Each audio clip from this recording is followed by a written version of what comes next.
दिल्ली आबकारी पॉलिसी में मुबैना बदउनवानी के मामले में दिल्ली के वजीर आला अरविंद केजरीवाल से सीबीआई की पूछताछ जारी। सीबीआई हेडक्वार्टर के आसपास दफा 144 नाफिज। केजरीवाल की ईमानदारी के दावे पर बीजेपी हुई हमलावर, मांगा इस्तीफा।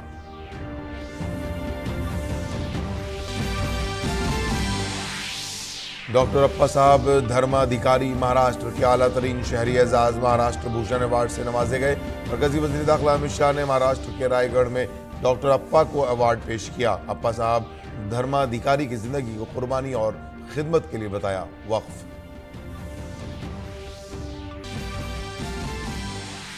प्रयागराज में माफियाती अहमद और उसके भाई अशरफ के कत्ल के बाद यूपी के सभी अजला में दफा 144 नाफिज।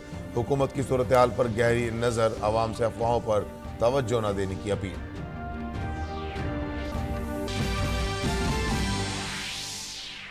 दुबई में रिहायशी इमारत में जबरदस्त आग लगने से 4 भारतीयों समेत 16 अफराद की मौत। वाकये में 9 अफराद जख्मी। हलाक होने वाले भारतीय इसी इमारत में करते थे काम। हिफाजती कवानीन की तामील न होने से लगी आग। सूडान में फौज और नीम फौजी दस्तों के दरमियान झड़पों में 56 अफराद हलाक, सैकड़ों जख्मी। गोली लगने से एक भारतीय ने भी दम तोड़ा। भारतीय सिफारत खाने ने तशद्दुद के पेश नजर भारतीयों को घरों में रहने का दिया मशवरा। अक़वाम मुत्तहिदा के जनरल सेक्रेटरी ने की अमन की अपील।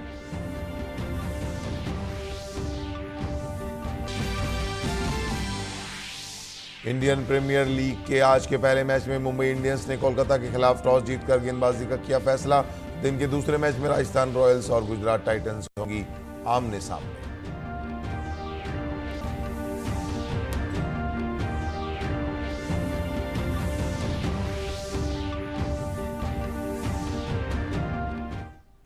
आदाब नाज़रीन, खबरनामे में आपका इस्तकबाल है। मैं हूं अब्दुल्ला। अब खबरें तफसील से। दिल्ली में मुबैना आबकारी घपले में आम आदमी पार्टी की कन्वीनर और दिल्ली के वजीर आला अरविंद केजरीवाल से सीबीआई हेडक्वार्टर में पूछताछ जारी है। सीबीआई दफ्तर पहुंचने से पहले केजरीवाल ने अपनी रिहाइशगाह पर प्रेस कॉन्फ्रेंस की और फिर महात्मा गांधी को खिराज अकीदत पेश करने राजघाट पहुंचे। दूसरी तरफ दिल्ली पुलिस ने सीबीआई हेडक्वार्टर के इर्द गिर्द दफा 144 नाफिज कर दी है और किसी को एहतजाज करने की इजाजत नहीं है। ऐसा करने वालों के खिलाफ सख्त कार्रवाई की जाएगी।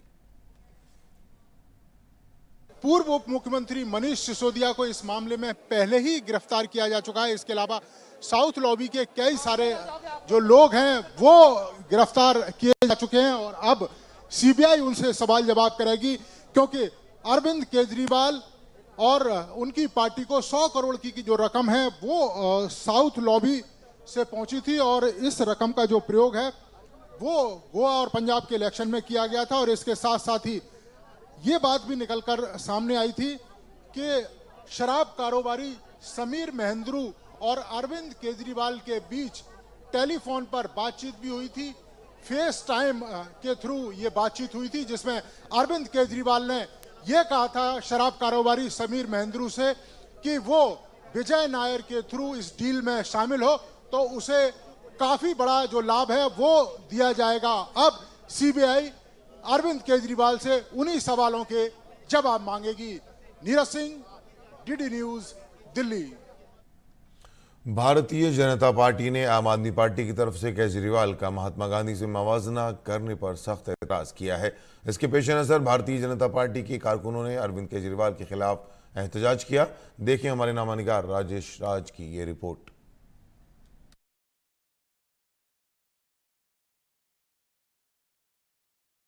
दिल्ली के बहुचर्चित आबकारी घोटाले में अब दिल्ली भाजपा सड़कों पर उतर आई है और यह देखिए जो बैनर है कि महात्मा गांधी जी का अपमान करने वाले शराब घोटाले के सरगना केजरीवाल इस्तीफा दो, विशाल धरना।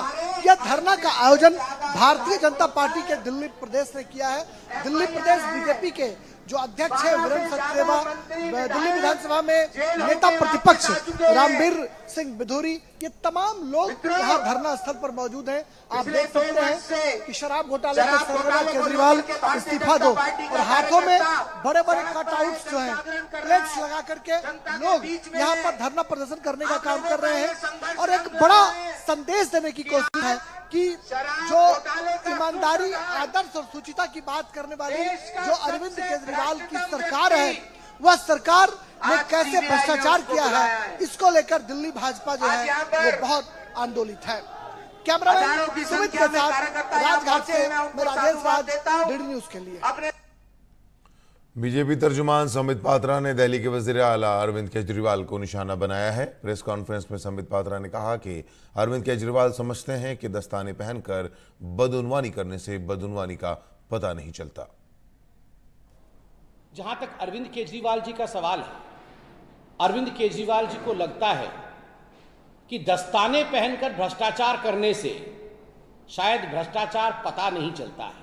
मैंने दस्ताने पहन रखे हैं और मैंने मौकाए वारदात पर उंगलियों के निशान नहीं छोड़े हैं, उसका अर्थ यह नहीं होता है कि मैंने जुर्म नहीं किया है। अरविंद केजरीवाल जी, आपने मनीष सिसोदिया के दस्ताने पहन करके भ्रष्टाचार किया, शराब नीति में घोटाला किया। स्वाभाविक रूप से अब मौका आ गया है कि दस्ताने उतरने चाहिए। मरकजी वज़ीर दाखिला अमित शाह ने आज नई मुंबई के खार घर में सीनियर रूहानी रहनुमा और समाजी कारकुन डॉक्टर दत्तात्रेय नारायण को महाराष्ट्र भूषण अवार्ड पेश किया। पद्म अवार्ड याफ्ता डॉक्टर नारायण को अप्पा साहब धर्माधिकारी के नाम से भी जाना जाता है। अमित शाह ने बड़े जलसे से खिताब करते हुए कहा कि डॉक्टर अप्पा साहब धर्माधिकारी ने समाजी इस्लाह में अहम किरदार अदा किया है। उन्होंने कहा कि डॉक्टर धर्माधिकारी के खानदान ने बगैर किसी तवक्को के कई नस्लों से लोगों के लिए अपनी जिंदगी वक्फ कर रखी है। वज़ीर दाखिला ने नाना साहब धर्माधिकारी फाउंडेशन के जरिए चलाए जा रहे मुख्तलिफ समाजी कामों का भी जिक्र किया। इन कामों में health campus, blood donation camp, नशे से निजात, सफाई, दरख्त लगाना, माहौलियाती तहफ़्फ़ुज़, तालीमी मवाद की तक़सीम शामिल हैं। मैं आज इस सार्वजनिक मंच से कहना चाहता हूं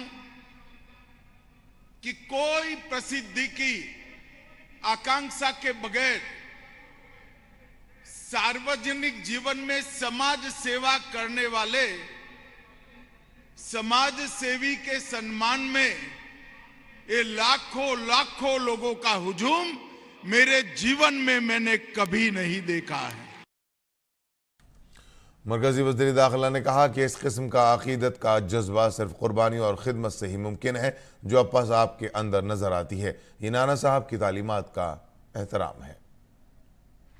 इस प्रकार का मान, इस प्रकार का सम्मान, इस प्रकार का भक्ति भाव केवल और केवल त्याग, समर्पण और सेवा से ही खड़ा होता है, जो अप्पा साहब के अंदर हम सबको दिखाई पड़ता है।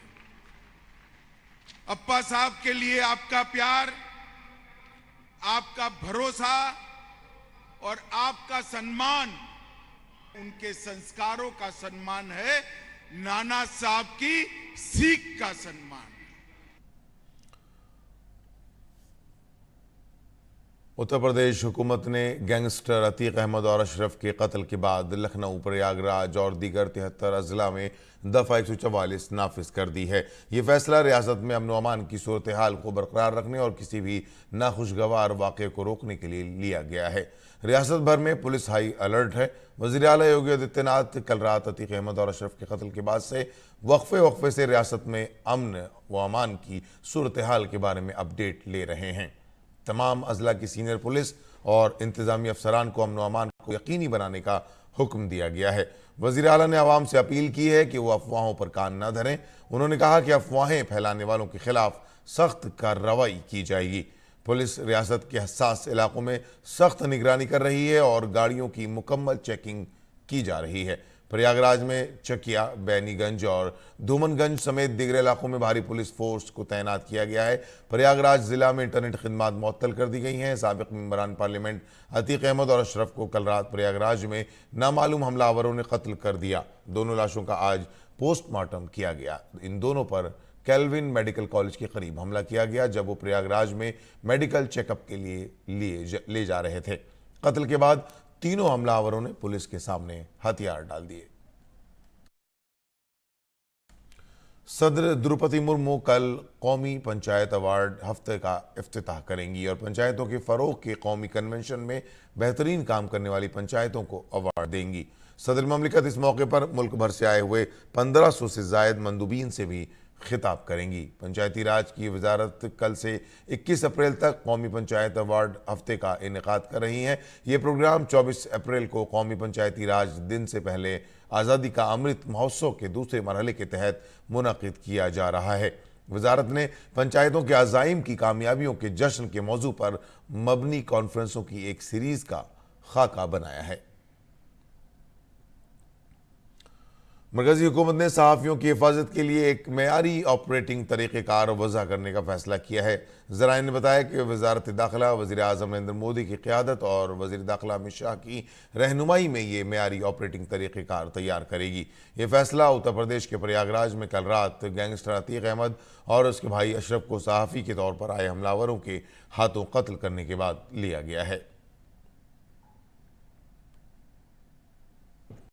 मशरक़ी चंपारण जिले के मुख्तलिफ थाना इलाकों में मुबैना तौर पर जहरीली शराब पीने से मरने वालों की तादाद बढ़कर 20 हो गई है। मरने वालों में जिला के तिरकोलिया, हरसिद्दी, सगौली और पहाड़पुर ब्लॉकों के लोग शामिल हैं। जिला इंतजामिया, पुलिस और महकमे पैदावार इस मामले में भी कुछ भी बताने से गुरेज कर रहे हैं। मरने वालों के लवाहिकीन और सदर अस्पताल में जेर इलाज मरीजों ने बताया कि देसी शराब पीने के बाद उनकी तबीयत खराब होने लगी। अब तक 20 में से सिर्फ 3 लाशों का पोस्टमार्टम हुआ है। मकामी रुकन पार्लियामेंट और साबिक मरकजी वजीर ज़राअत राधा मोहन सिंह ने सदर अस्पताल में दाखिल मरीजों के अहल खाना से मुलाकात के बाद इस वाक़े को शर्मनाक करार देते हुए रियासती हुकूमत से मरने वालों के अहल खानों को मुआवजा देने का मुतालबा किया है।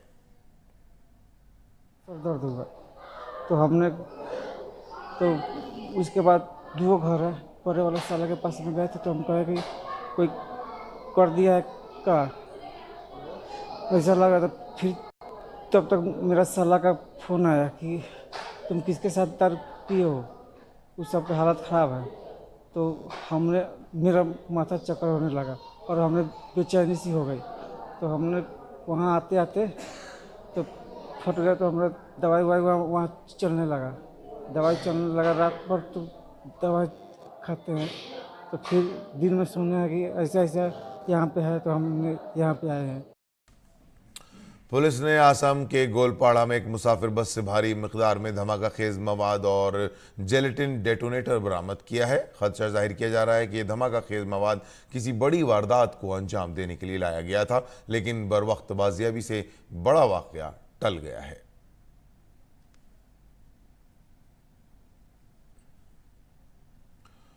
और अब नजर डालते हैं कोरोना इन्फेक्शन के ताज़ा तरीन आदाद-ओ-शुमार पर।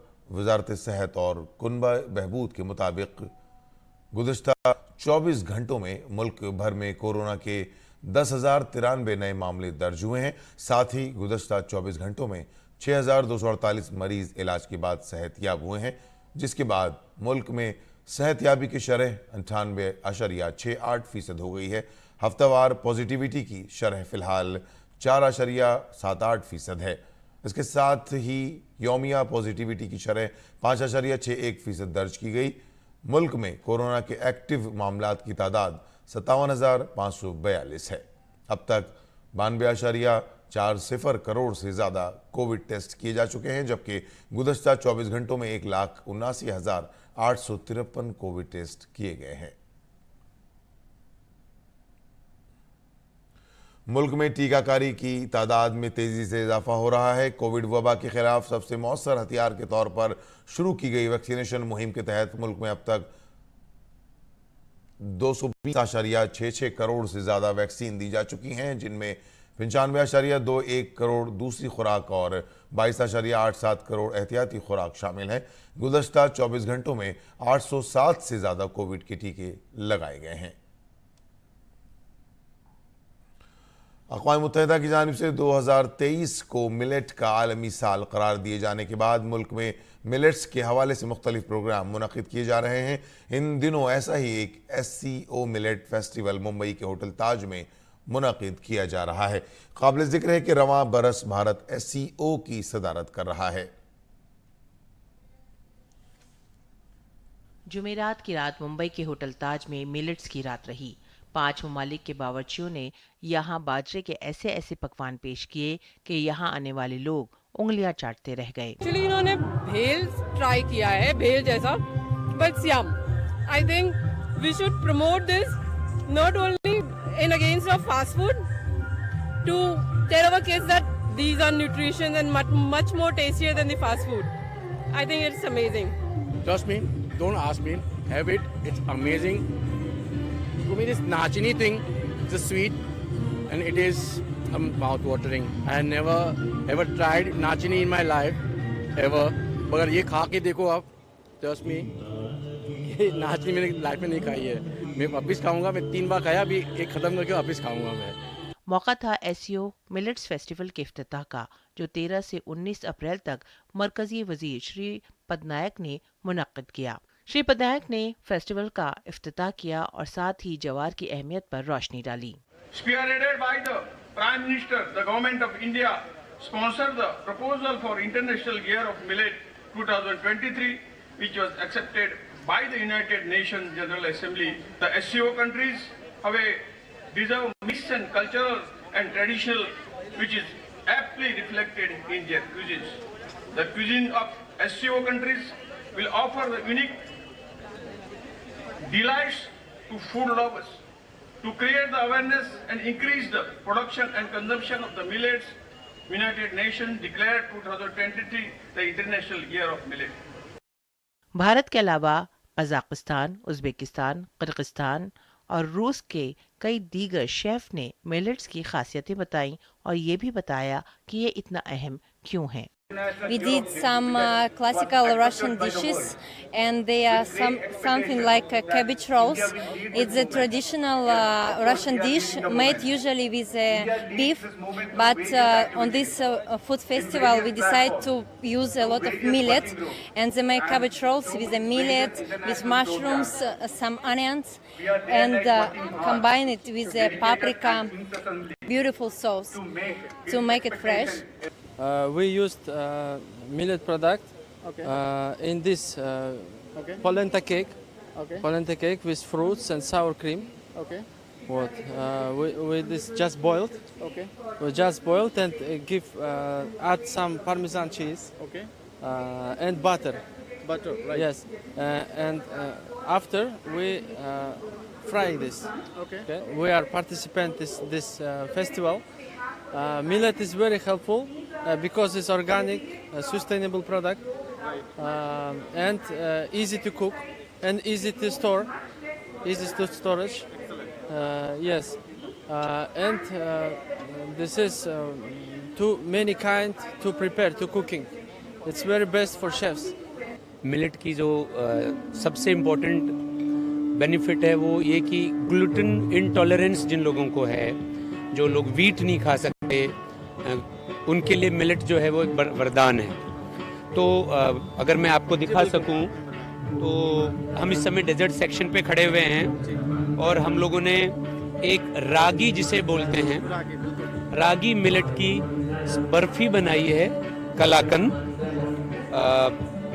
बेस्ट। ऐसे में दूध की बर्फी का मजा नहीं था जो रागी बर्फी का टेस्ट इस मिठाई में हम लोगों ने निकाला है।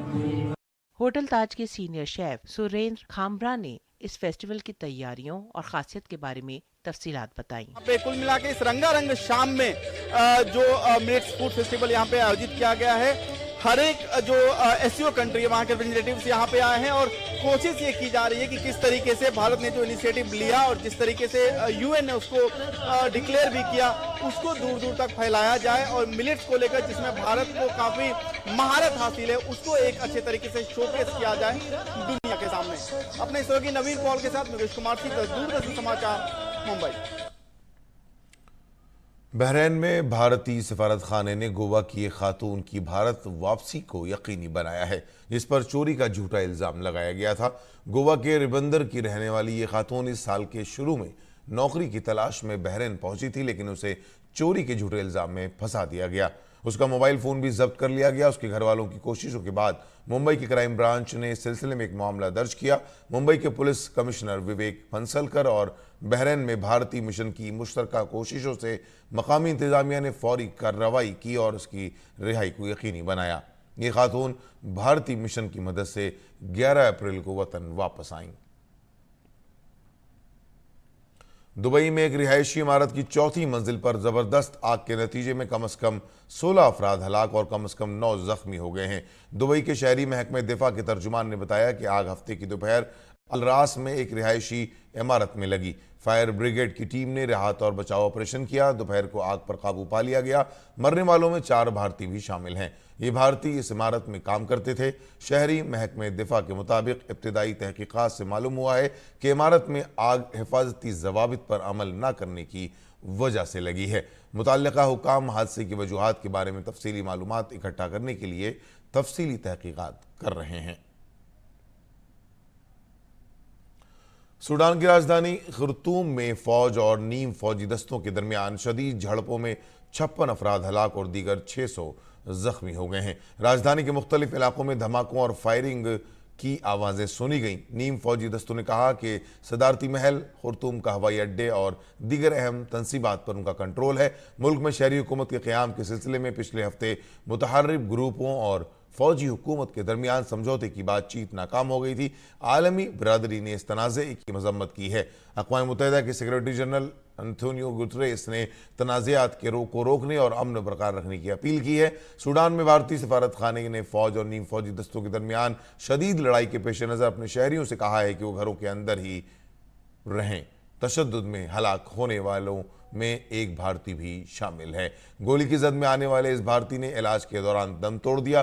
सूडान में कायम भारतीय सफारत खाने ने तशद्दुद के पेश नज़र भारतीय शहरियों को घरों में रहने का मशवरा दिया है।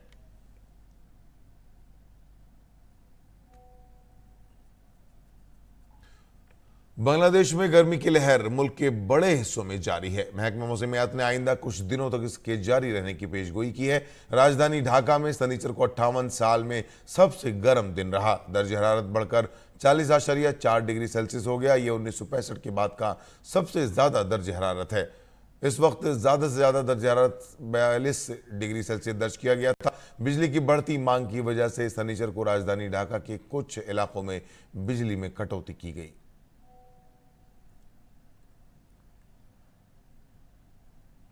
अमरीकी कॉमर्स सेक्रेटरी गिना एम राइमुंडो ने वज़ीर आज़म नरेंद्र मोदी की तारीफ की है। उन्होंने कहा कि वो दुनिया के सबसे मकबूल तरीन रहनुमा हैं। वो एक दूरंदेश रहनुमा हैं और अवाम के तईं उनकी वाबस्तगी नाकाबिले बयान है। I had an incredible opportunity to spend more than an hour and a half with Prime Minister Modi, who is, I don't need to tell anyone here, he is the most popular world leader for a reason. He is unbelievable, visionary, and his level of commitment to the people of India is just indescribable and deep and passionate and real and authentic. And his desire to lift people out of poverty and move India forward as a global power is real, and it is happening. But the best part of the meeting for me was this. Anyone who knows Prime Minister Modi, all of you knows, he is a tech guy and he is deep into the details. So I found myself at his home at 7:30 on a Friday night talking about the details of radio access networks and artificial intelligence, and it was just amazing. And I said to him, and I'll say this to you, in the years to come, there will be 2 ecosystems of technology. One consistent with our democratic values and another not. And I said to him, the United States and India need to lead the world together in this technology ecosystem. And without missing a beat, after he had traveled all week, he said to me, well, Secretary, AI doesn't stand for artificial intelligence. I said, really? He said, AI is America-India technology ecosystem. Indian Premier League के season में आज फिर double header match खेले जाने हैं। दिन का पहला मैच मुंबई इंडियंस और के दरमियान मुंबई के वानखेड़े स्टेडियम में हो रहा है। मुंबई इंडियंस ने टॉस जीतकर गेंदबाजी का फैसला किया और 6 विकेट के नुकसान पर 185 रन बनाए। उसके जवाब में ताज़ा खबरें मिलने तक मुंबई इंडियंस ने 2 विकेट के नुकसान पर 18 रन बना लिए हैं। मुंबई इंडियंस ने आखिरी मैच में दिल्ली कैपिटल्स को शिकस्त देकर सीजन की अपनी पहली जीत दर्ज की। वहीं कोलकाता नाइट राइडर्स को सनराइजर्स हैदराबाद के हाथों एक आला स्कोरिंग मैच में शिकस्त का सामना करना पड़ा। मुंबई टूर्नामेंट की सबसे कामयाब टीम है। इस टीम ने 5 बार खिताब जीता है। वहीं अब तक कोलकाता 2 बार चैंपियन बनी है। टूर्नामेंट में अब तक दोनों टीमें 31 बार आमने सामने हो चुकी है, जिसमें मुंबई ने 22 बार और कोलकाता ने सिर्फ 9 बार जीत हासिल की है। वहीं आईपीएल के दिन के दूसरे मैच में राजस्थान रॉयल्स का मुकाबला गुजरात टाइटंस से होगा। हार्दिक पांड्या की वापसी से गुजरात दोबारा जीत की राह पर है और टीम ने पंजाब किंग्स को आखिरी मैच में शिकस्त दी थी। संजू सैमसन की क़यादत में राजस्थान की कारकर्दगी इस सीजन में अब तक गैर मामूली रही है।